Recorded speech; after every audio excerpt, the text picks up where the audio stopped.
नमस्कार, मी वैजनाथ ढवळे. सर्व शेतकरी बांधवांना बैलपोळ्यानिमित्त खूप खूप शुभेच्छा. काही दिवसांनी सातत्याचा पाऊस पडत आहे. हातातोंडाशी घास आलेला असताना चट वाहून गेलाय तो निसर्गानं. खूप अडचणीत आणलेला आहे शेतकऱ्याला. मुख्यमंत्री साहेबांना काही दिवसाआधी स्टेटमेंट दिलं होतं कर्जमाफी संबंधात की बाबा आम्ही दुष्काळ पडल्यानंतर आम्ही शेतकऱ्यांची कर्जमाफी करू.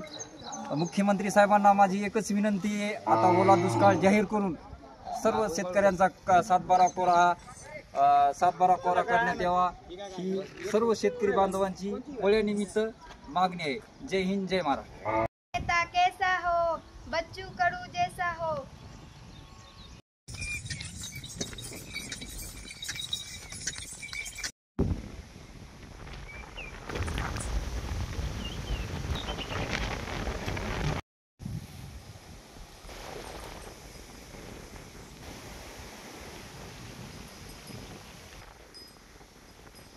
नमस्कार, मी श्रावणी वैजनाथ ढवळे.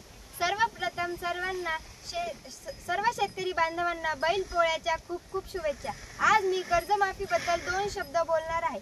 निवडणुका होण्यापूर्वी सरकारने एक जाहीरनामा काढला होता की जर त्यांचे सरकार सत्तेत आले तर शेतकऱ्यांची कर्जमाफी करू. पण आजपर्यंत शेतकऱ्यांची कुठलीही कर्जमाफी करण्यात आलेली नाही.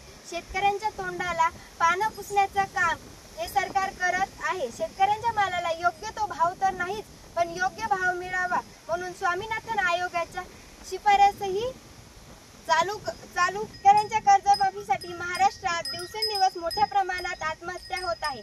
आमच्या माता भगिनींच्या कपाळातील कुंकू मोडल्या जात आहे. तरी सुद्धा या सरकारला जाग कधी येणार काय माहीत. त्यामध्ये ओला दुष्काळ आणि सातत्याचा पाऊस, जे पीक भरून आलेलं तेही निसर्गाने हिरावून घेतलं. आता माझा शेतकरी बळीराजा हतबल आहे. शेतकऱ्यांच्या डोक्यावरती वाढलेला कर्जाचा डोंगर आईस केली म्हणून झाला नाही. घाम गाळून सुद्धा त्या घामाची किंमत मिळाली नाही म्हणून झालाय मुख्यमंत्री साहेब वैरासारखा वागतोय निसर्ग आणि धोरणाच्या खिंडीत गाठतय सरकार. शेतीचा खर्च हनुमानाच्या शेपटीसारखा वाढत चाललाय. अहो शेती माल फुकट भावाने जातोय अशी परिस्थिती झाली आहे. त्यामुळे जुगारापेक्षा अनुचित शेती म्हणून मरतोय शेतकरी. तरीही पुन्हा त्याच दमाने दाव मांडतोय. त्याला त्याची जिद्द म्हणावी, मजबुरी म्हणावी की वेडेपणा. तुम्ही सांगा सरकार, शेती प्रधान देशात शेतकरी कर्जाच्या ओझ्याखाली मरतोय आणि मोठ्या उद्योगपतीचे लाखोचा कर्ज माफ होत आहेत असे विरोधक म्हणतात. शेतकऱ्याला कर्ज देताना कृषी मंत्री म्हणतो भिकारी आहे सरकार. उद्योगपतीचा लाड होतात, निवडणुकीच्या तोंडावर बहिणीचे लाड होतात.